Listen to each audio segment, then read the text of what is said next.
Diane Abbott has confirmed to the BBC that she has been barred by Labour from standing for the party at the upcoming general election. Just your reaction to that confirmation from Diane Abbott herself. You're right. I'm hearing this for the first time. Look, I'm glad that yesterday the suspension of Diane Abbott was lifted and the whip was restored. What she said that led to her suspension was wrong. And when Keir Starmer said he would restore discipline and standards in the Labour Party, he really meant it.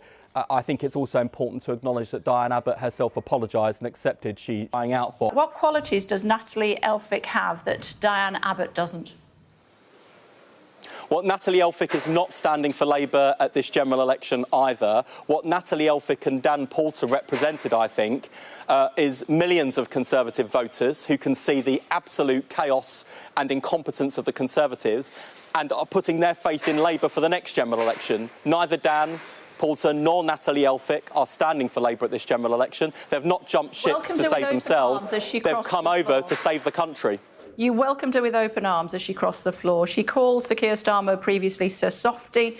She tweeted, "Don't trust Labour on immigration. They really want open borders." She tweeted, "Labour's solution to tackle the cost of living, grabbing money in taxes from hard-working British people, same old Labour." You welcomed her with open arms in the party while Diane Abbott was still suspended. It is right that Labour's disciplinary processes are independent. Oh, come on, Wes. We all know they're not really independent. We all know ultimately. No, Wes. We all know that ultimately, in the end, it is up to the leader, and that is why there have been.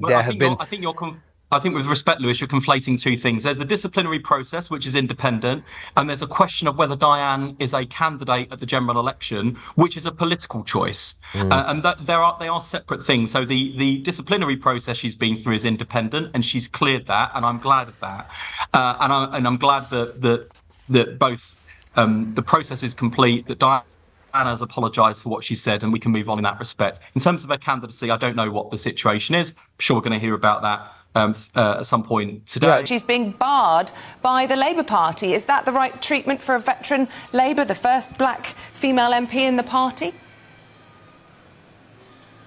Well, firstly, on that final point, I absolutely acknowledge and respect her achievements in politics and being that trailblazer. I absolutely do. And the second thing I would say is, and you mentioned the sort of reports this morning, I've only been picking this up as I've been going along in terms of the reports. I'm not involved in the process. I don't know what decision has been made and on what basis at this stage. I've been out talking about how we cut NHS waiting lists. Embarrassed about the way that this woman, who has committed almost 4 decades to this party and to her constituents, is being treated. Well, as I say, Kay, and I do say this with genuine, sincere respect for everything that Diane Abbott has achieved, the fate of millions of people are at stake at this general election, not least the 7.5 million people on NHS waiting lists. I have no authority over the decision on Diane. I can do something about NHS waiting lists because, unlike the Conservatives, we have a serious plan as well as an established record to get NHS waiting times down. Yeah, and if you did have authority, would she be standing at the next election?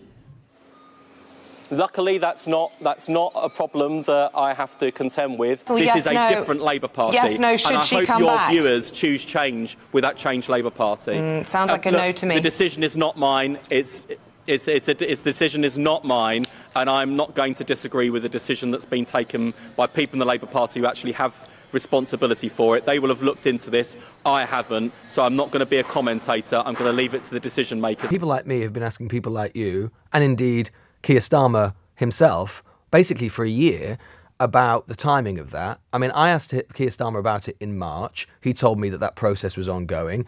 My colleague Nick Ferrari asked Starmer about it on Friday. He said that process was ongoing. It now appears that process concluded in December. Was he misleading us?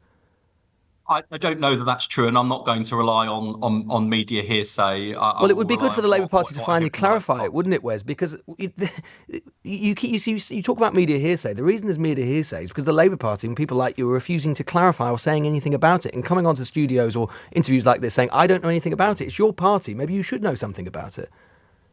Well, I'm glad that among the many things I have to worry about, the Labour Party's disciplinary processes and candidate selection are not my responsibility. Your longest, an MP that's been serving since 1987, your first black female MP, it's just not of no interest to you or your colleagues? No, actually, quite the opposite. And I just say on the second point, and I say this with enormous respect for Diane Abbott and everything that she has achieved and the trail that she has blazed as Britain's first black woman MP, despite our political disagreements, and we've had those plenty over the years, I do have enormous respect for Diane Abbott. I do have. Your party's not treating her with much respect, though, is it, Wes? Your party's not treating her with much respect. I'm a bit confused about what you're doing about the backlog, because if I look at what Sir Keir Starmer said, he says that you're halving... time on Diane Abbott.